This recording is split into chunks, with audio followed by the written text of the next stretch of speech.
Vamos ler aí o texto então, o Sermão do Monte, as bem-aventuranças. Quando viu as multidões, Jesus subiu ao monte. Havendo-se sentado, seus discípulos se aproximaram. E ele começou a ensinar-lhes, dizendo: Bem-aventurados os pobres em espírito, pois deles é o reino do céu.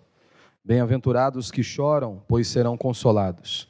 Bem-aventurados os humildes, ou os mansos, pois herdarão a terra. E aí continua as bem-aventuranças. Hoje eu quero falar apenas sobre bem-aventurados mansos, pois eles herdarão a terra. Aqui nós temos um sermão muito famoso de nosso Senhor Jesus Cristo, que foi o Sermão do Monte. E aqui nós começamos o Sermão do Monte com as bem-aventuranças.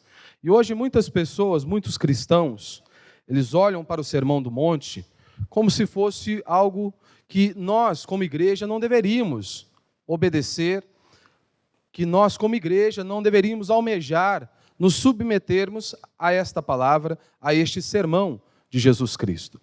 O interessante é que quando eu e você olhamos para esse texto, Jesus ele está dirigindo este sermão e começa-se com essas bem-aventuranças ao seu povo, à sua igreja, ou seja, aos seus discípulos. E quando nós analisamos um pouco aqui as bem-aventuranças e todo o Sermão do Monte, que compreende aí Mateus 5 a Mateus 7, são coisas extremamente profundas. Se você parar para analisar aqui as bem-aventuranças, você vai perceber que é algo impossível, falando humanamente, eu e você cumprirmos. Humanamente falando, é impossível nós obedecermos isso que o Senhor Jesus instruiu a sua igreja a obedecer. E com isso eu não estou dizendo que nós estamos livres de obedecermos o Sermão do Monte e toda a Escritura. Mas a importância que eu e você temos que dar a um texto como esse, a toda a palavra de Deus, é que nós precisamos de uma intervenção divina diária em nossas vidas. Nós precisamos do Espírito Santo agindo em nós todos os dias, para que nós, de fato, possamos obedecer às Sagradas Escrituras. O nosso grande objetivo, não é sermos felizes, sermos prósperos ou qualquer outra coisa. O nosso grande objetivo, e nós existimos, em primeiro lugar, é para glorificarmos a Deus. E a maneira de você glorificar a Deus é se submeter à palavra dEle. É obedecer às suas ordens, os seus mandamentos. É exatamente isso que eu e você precisamos todos os dias. Isso nos leva a nos prostrarmos diante de Cristo. Isso nos leva a aclamarmos a Ele, porque nós não damos conta de seguirmos essas instruções. Nós precisamos do poder de Deus, do Espírito Santo agindo em nós, nos fortalecendo, para que de fato nós possamos viver uma vida que glorifiquemos a Deus por meio de nossa existência, por meio do nosso trabalho, por meio da criação dos nossos filhos e por aí vai. O interessante é que quando você olha aqui para as bem-aventuranças, Jesus começa dizendo, bem-aventurados os pobres em espírito, os humildes, Não tem nada a ver aqui com vida financeira, mas é sim nós reconhecermos a nossa miséria espiritual, que nós não podemos nada sem o Senhor, que nós dependemos dEle. E depois ele diz, bem-aventurados os que choram, pois eles serão consolados. Aqui não é qualquer tipo de choro. As bem-aventuranças, elas estão aqui numa ordem gradativa. Só vai chorar aquele que é pobre de espírito. Só vai se dobrar diante do Senhor e clamar a Ele, derramar lágrimas diante dEle, aquele que reconhece que é um miserável, que é um pecador, que é um depravado. E Jesus disse, olha, felizes os que choram, pois eles serão consolados. Mas não é qualquer tipo de choro. Não é aquele choro que a pessoa derramou suas lágrimas porque ela perdeu um iPhone, porque ela perdeu uma propriedade, porque ela perdeu dinheiro. Esse choro é um pouco mais profundo do que isso. Não é esse choro por coisas materiais. Nós temos que aprender a chorar por conta dos nossos pecados. Muitas vezes derramamos inúmeras lágrimas porque perdemos coisas.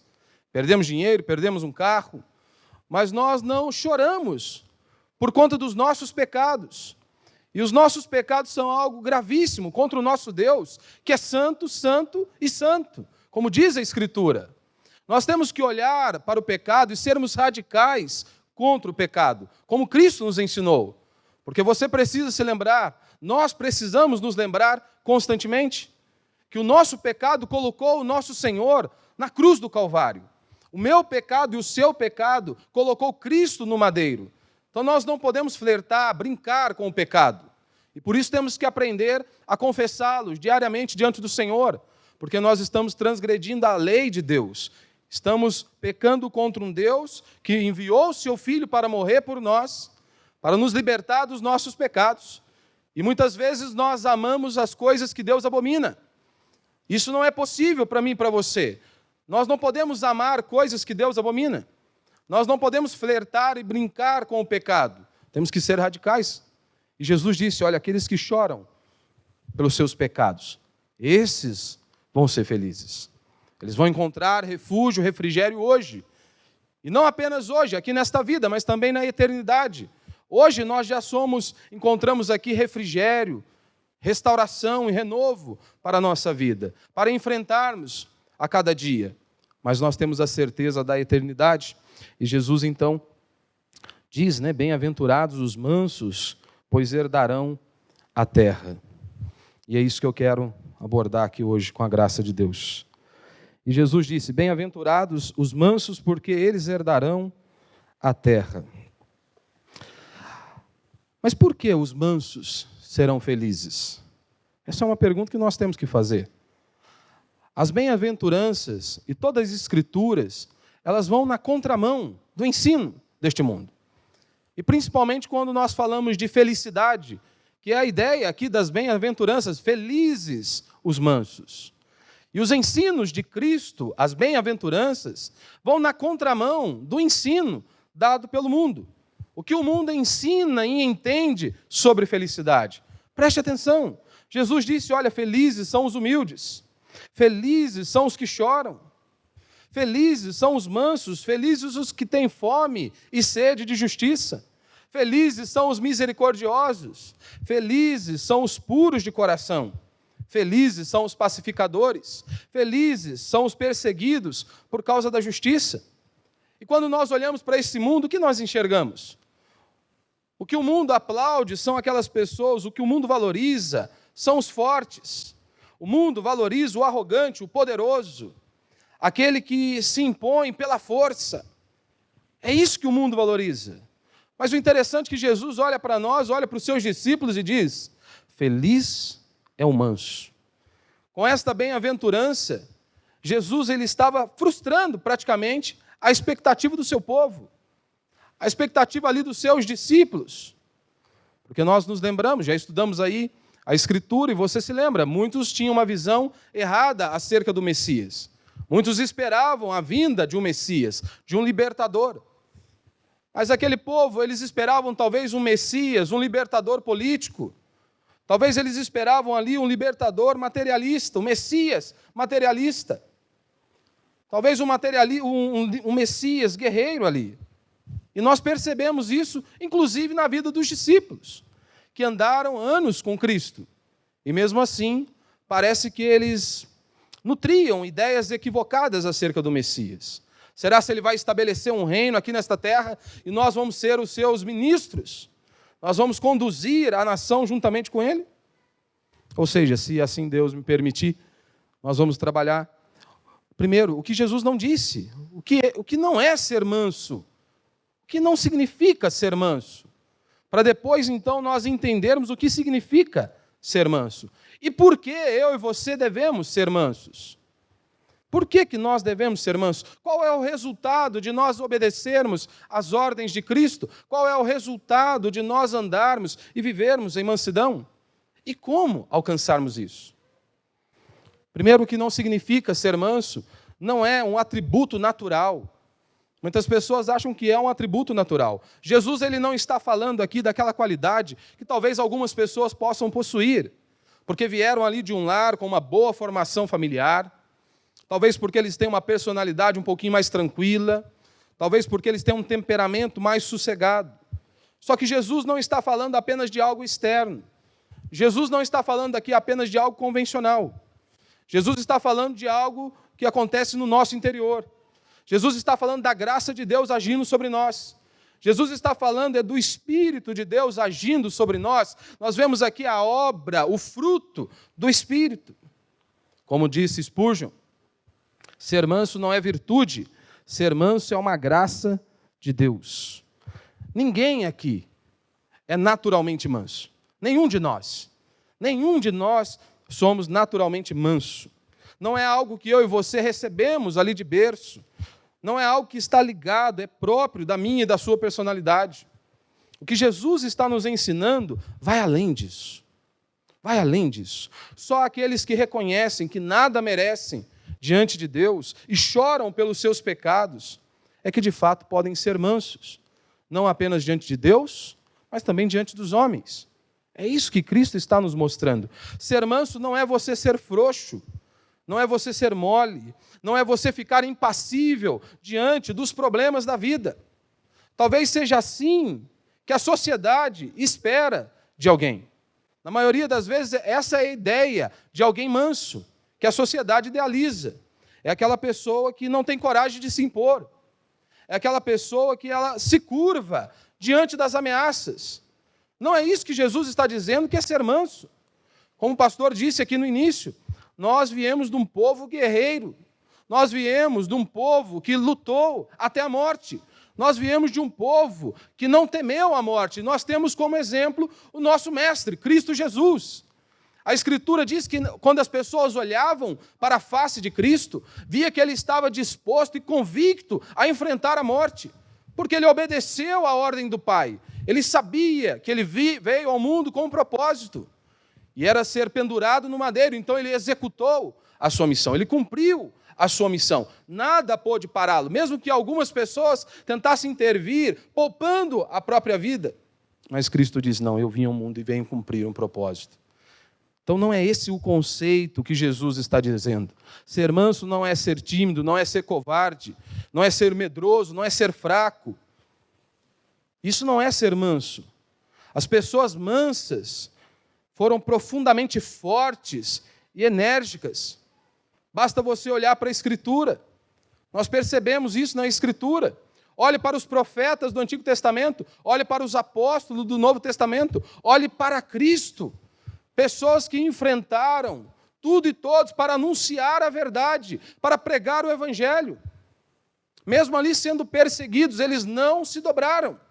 Continuaram a pregar a verdade e anunciar a verdade.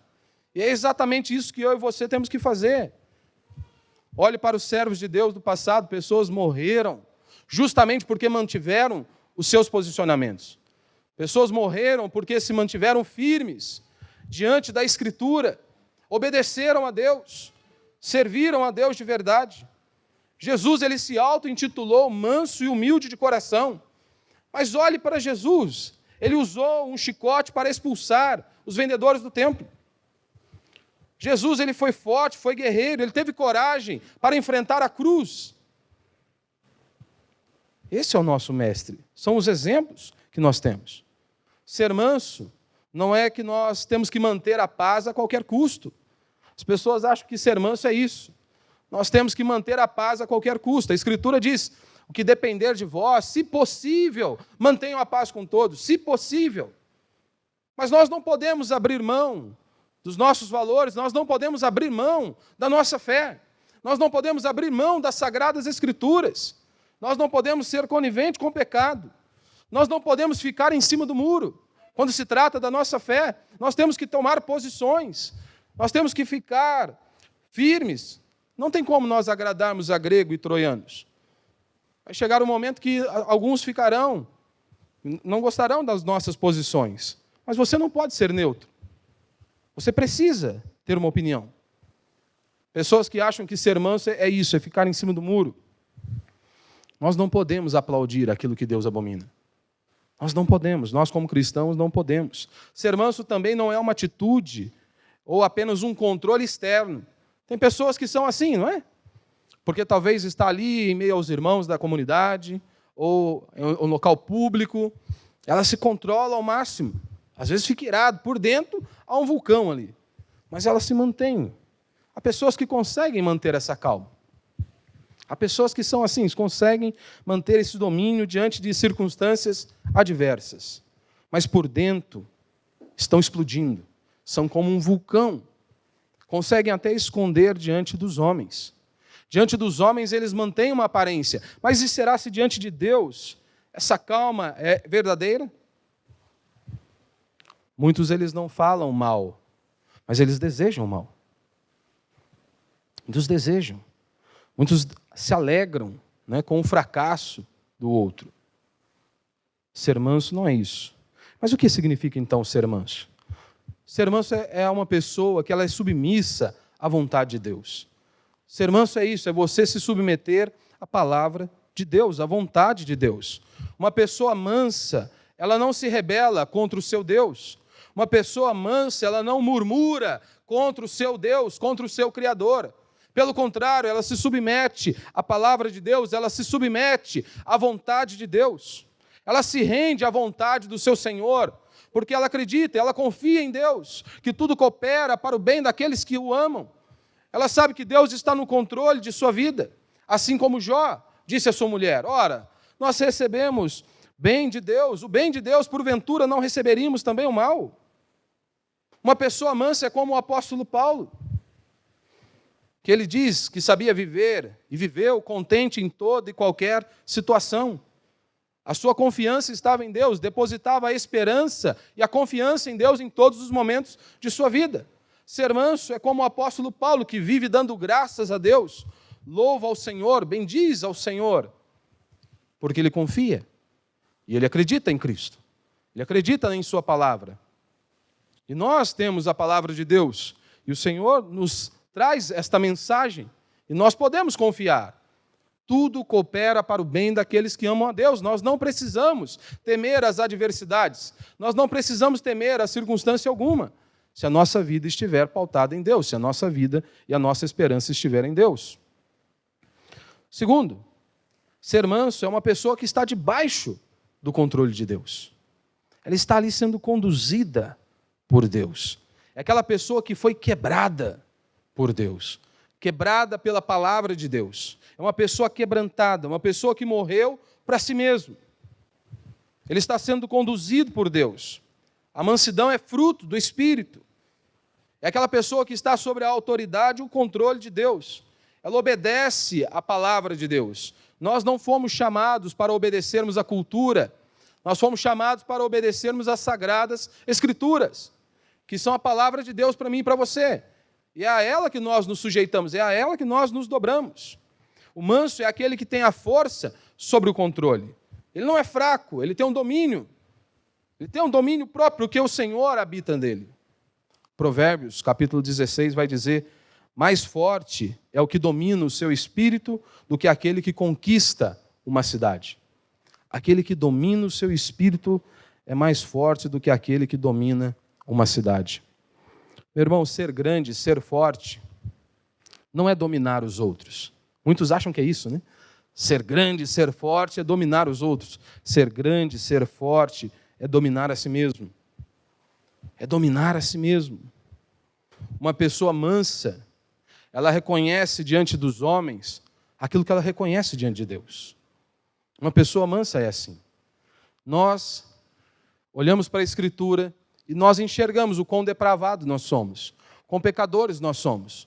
Nós olhamos para Isaías, ele diz que da planta dos pés ao alto da cabeça não há nada são em nós. Ou seja, nós estamos contaminados, nós sabemos. Deus abriu os nossos olhos e enxergamos a nossa podridão e a nossa miséria espiritual. Então, quando nós dobramos os nossos joelhos diante de Deus, quais são as primeiras palavras que nós dizemos?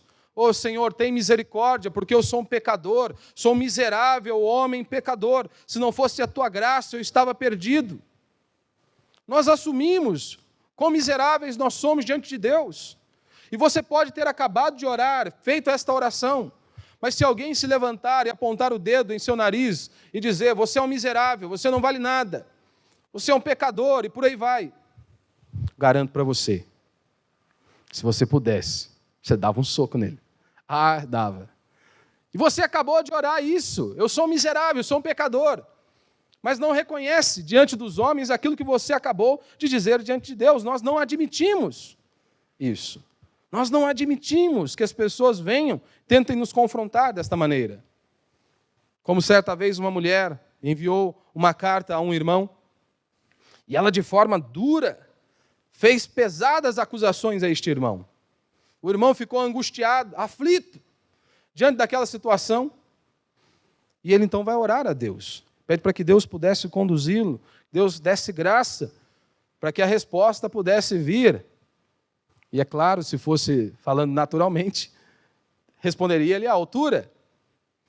E ele então ali quebrantado, retorna para a irmã a carta e diz: irmã, nossa, ainda bem que você não me conhece como Deus me conhece. Porque se você me conhecesse da maneira que Deus me conhece, eu estava perdido. As suas acusações seriam infinitamente bem mais pesadas contra a minha pessoa. Seriam infinitamente mais fortes contra mim. Meu irmão, só aquele que está de joelhos diante de Deus é que reconhece que ele não é nada. Só aquele que está prostrado diante do Senhor que reconhece que ele não pode nada sem Deus. Só aquele que está dobrado diante de Deus, com seus joelhos dobrados diante do Senhor, que sabe, se Deus não o conduzir, se Deus não o guardar, se Deus não o proteger, ele está perdido. Somente reconhece é aquele que está de joelhos diante de Deus. Ser uma pessoa mansa é aquela pessoa que suporta as ofensas. Uma pessoa mansa, ela não é facilmente provocada. Uma pessoa mansa, um espírito manso, ele não se incendeia por qualquer coisa. Ele não diz: eu nasci assim, vou morrer assim, Gabriela. Não, um espírito manso não é assim. Só que há algumas coisas que se opõem à mansidão. Há algumas coisas que se opõem para mantermos esse caminho e obedecermos à palavra de Deus. E uma delas é sermos precipitados. Quantas pessoas não são assim? São precipitadas em tudo que elas fazem. Elas falam antes de pensar. Elas agem antes de refletir. Não pensam o que vão falar. Não estão nem aí. Perdem o controle emocional. Perdem tudo. Isso não é uma pessoa mansa. Uma pessoa mansa, ela não age dessa maneira. Tem muita gente que ela não se embriaga de vinho, mas ela se embriaga da ira. Guarda ira dentro do coração, ódio dentro do coração. E quando você cultiva essa ira descontrolada, uma ira descontrolada, ela suspende o uso da razão. Quantas pessoas perdem a razão justamente por conta disso? Porque há uma ira descontrolada dentro delas e elas acabam perdendo a razão. O engraçado é que muitos são frios em suas expressões, num culto, por exemplo. Enxergam inúmeras dificuldades de levantar as mãos, de abrir os lábios e fazer uma oração. Abrir realmente os lábios e orar a Deus. Mas na hora da ira, na hora da mágoa, do ódio, esbravejam, são enérgicos, mas na hora de expressar a fé, muitas vezes estão ali, retraídos. Outra coisa que se opõe diante da mansidão é a maldade. Uma pessoa mansa, ela não faz o mal. Uma pessoa mansa, ela não fala mal, ela não deseja o mal, porque a Escritura nos ensina. A Bíblia nos ensina. A Bíblia diz que aquele que odeia ao seu irmão, ele é um assassino. Basta você analisar ali as cartas do apóstolo João. A Bíblia nos ensina isso. A Bíblia diz que aquele que chama o seu irmão de tolo, ele é réu. Ele está ali condenado ao fogo do inferno. Ele se diz, chamou o irmão de tolo, está sujeito ao fogo do inferno. Outra coisa que se opõe à mansidão é a vingança. A Deus pertence a vingança. Ora, nós cremos que tudo está no controle de Deus, nós fazemos a nossa parte. Nós fazemos e devemos nos posicionar, como já foi dito aqui.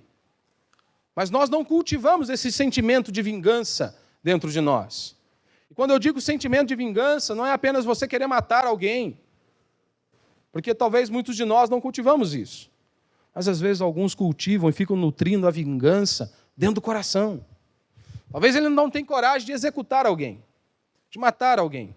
Mas ele fica ali talvez esperando que alguém possa fazer aquilo que ele tanto desejou. Fica maquinando aquilo dentro do coração, fica ruminando aquilo ali dentro de sua vida. Fica praticando isso. Outra coisa também que se opõe à mansidão é nós queremos falar mal. Viver em comunidade é a maior bênção que existe, meu irmão. Mas a Escritura diz, suportai-vos uns aos outros. Nem todo mundo é fácil. Nós sabemos disso.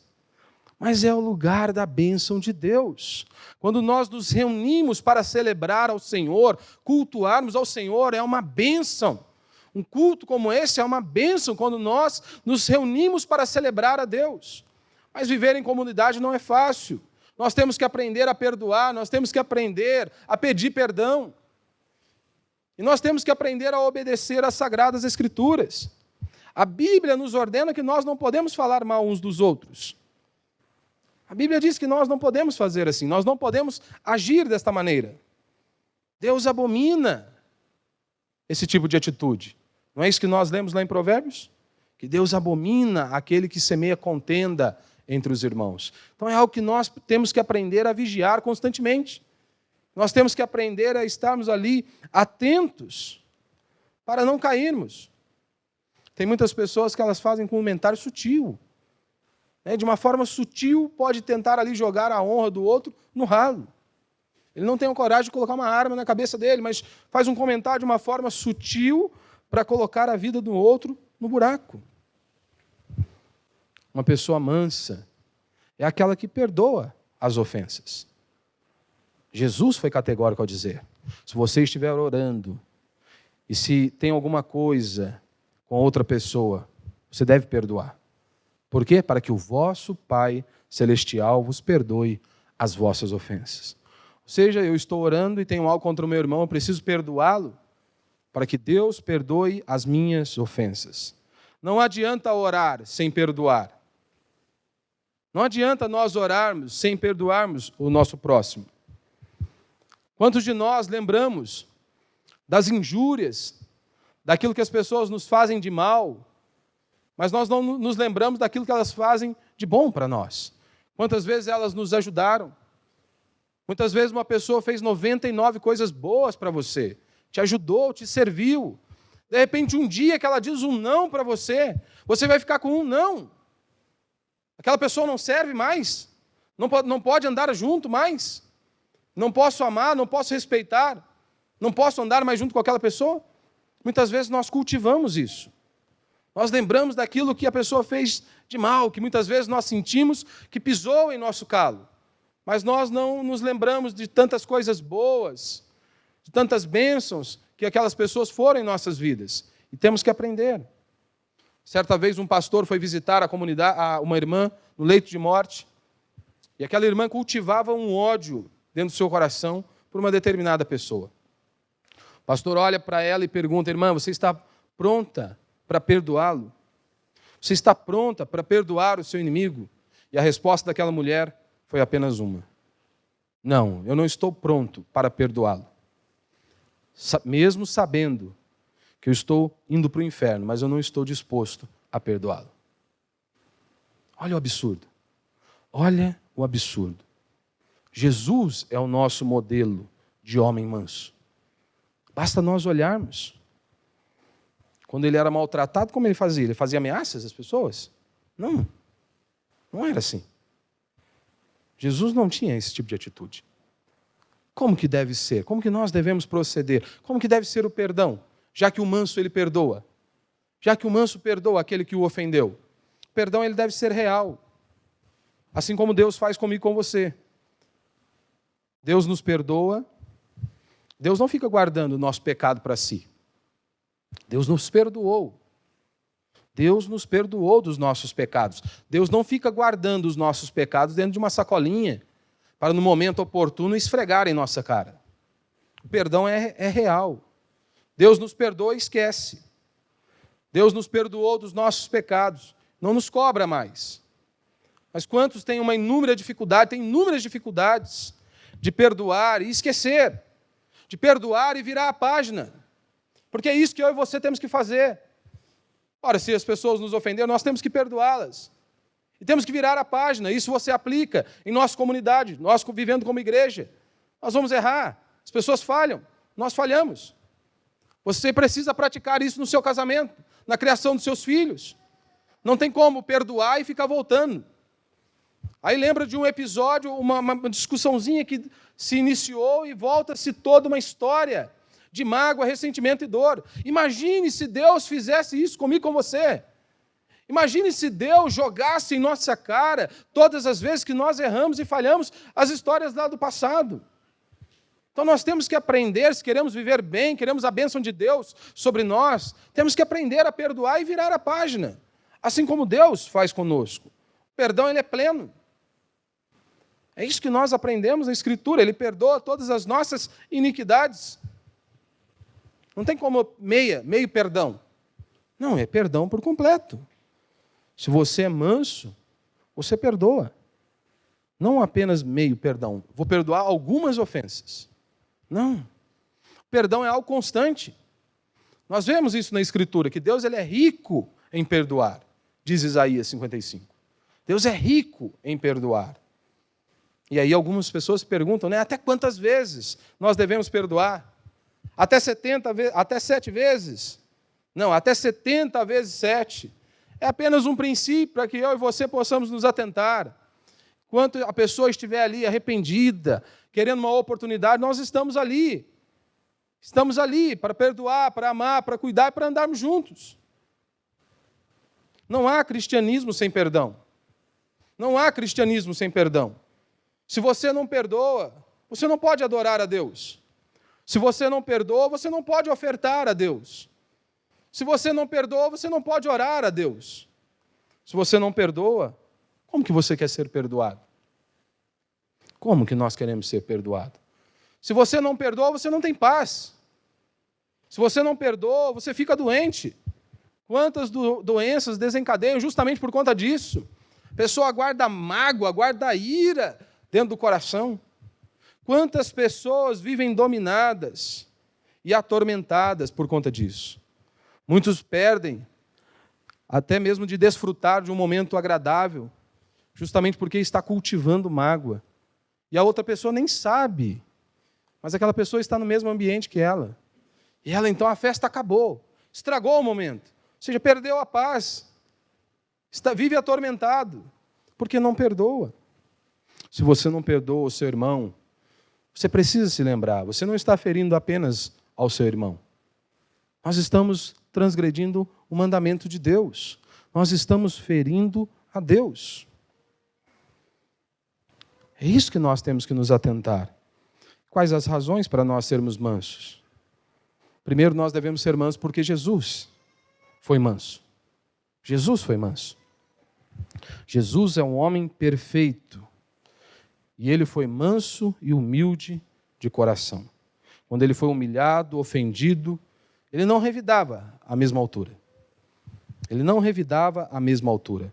Se você prestou atenção nas palavras dos inimigos de Jesus, foram infinitamente mais amargas do que aquilo lá na cruz do Calvário. E como Jesus respondeu? Quais foram as palavras de Jesus de perdão e salvação? Ele orou pelos seus inimigos, ele chorou pelos seus inimigos. Ele perdoou os seus inimigos. E ele nos convidou a isso. Aprendei de mim, porque eu sou manso e humilde de coração. Se nós temos dificuldades muitas vezes de orar pelos nossos próprios familiares, se nós temos dificuldades muitas vezes de orarmos pelas pessoas que nós amamos, quando dirá pelos nossos inimigos. E Cristo está dizendo, aprendei de mim, porque eu sou manso e humilde de coração. Cristo não nos exorta a aprendermos com Ele, a fazermos milagres, a abrirmos os olhos dos cegos. Cristo não nos exorta a levantarmos os mortos, mas Ele nos exortou a aprendermos a sermos mansos e humildes como Ele é. Então nós temos que nos parecer com o nosso Deus. Nós temos que nos parecer com o nosso Senhor. A cada dia nós devemos desejar isso, parecer com o meu Mestre. Nós devemos ser mansos, porque os nossos irmãos do passado, os servos de Deus do passado, foram pessoas mansas. Olhe, por exemplo, para Abraão. Abraão abriu mão dos seus direitos de escolher. Deixou o outro passar à frente. Olhe, por exemplo, para Moisés. A Escritura diz que ele era o homem mais manso de toda a terra. Quantas injúrias o homem sofreu? Quantas vezes o povo se rebelando? O que ele fazia? Caía de joelhos e orava a Deus. Buscava o Senhor, como diz lá em Êxodo capítulo 15. Buscava ao Senhor. Davi, um grande exemplo, nós conhecemos a história de Davi. Saul o perseguia. Claro que ele não ficava lá na frente dando bandeira, né? Mas preste atenção, veja a história de Davi. Teve a oportunidade de executar Saul. Davi estava ali. A mansidão. Nós temos que aprender isso. Temos que aprender. Qual que é o resultado da mansidão? Uma profunda alegria, uma profunda felicidade. Jesus diz: felizes os mansos. Os mansos são felizes. Os mansos são bem-aventurados. É uma felicidade plena, completa, independente das circunstâncias. Não é assim que um cristão genuíno vive? Ele está ali, se sente realizado. Mas isso somente para aqueles que têm um relacionamento íntimo e permanente com o Deus vivo e todo-poderoso. São somente esses que têm comunhão com Deus, que vivem para Deus, que obedecem às Sagradas Escrituras, é que vão desfrutar disso. Que mesmo em meio ao caos, mesmo em meio às dificuldades, mesmo em meio a inúmeros problemas, eles continuam firmes. Eles herdarão a terra. Nesse sentido, os mansos já são herdeiros nesta terra. Como eu disse, ele é uma pessoa satisfeita. O cristão é uma pessoa satisfeita. Ele sente-se contente. Ele nada tem, mas possui tudo. Não foi isso que o apóstolo Paulo nos disse? Paulo diz: entristecidos, mas sempre alegres.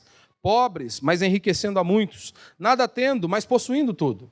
Em 2 Coríntios.